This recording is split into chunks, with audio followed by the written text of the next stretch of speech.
Eo ny tontolon'ny sarimihetsika kosa vonona tanteraka ny ekipany Malkila 104 hitodika any Mahajanga ho ao anatin'ilay lalao 104 Slig izay ho tontosaina ny alahady ho avy izao amin'ny 7:00 ao amin'ny kianja raisam-pirenena Rabemananjara ao Mahajanga. Hiavaka tokoa moa ity fionana ity ndeo raha tsikara mikasikasika an'izay ao anatin'ity fanadihadiana erahana amin'ny lorana manantso ity.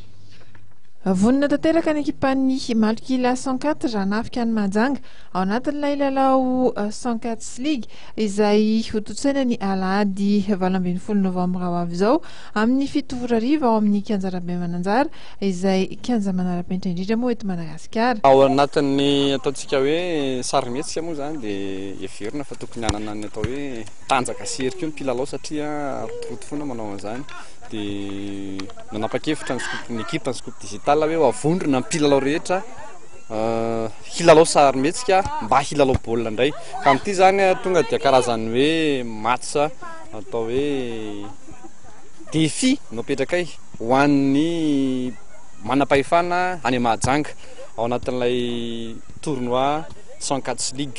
Izy io dia nomena hoe 104 Slig satria ho fiarahamientan'ny mpilalao rehetra ao anatin'ny scoop digital hanohana ty sarimihetsika vaovao ty dia ny 104 zany.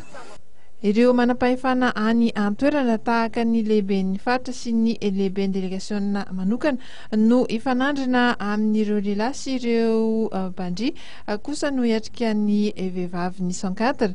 Ny bandry mofo dia sisa fa ireo vehivavy mampiavaka any Mahajanga tompon'ny motera. Marena sady anko fa dia santatra amin'ny fitezam-paritra izay atao ity any Mahajanga ity fa mbola hiteto faritra maro manerina nosy anko izy ireo ao anatin'ny herinandro vitsivitsy.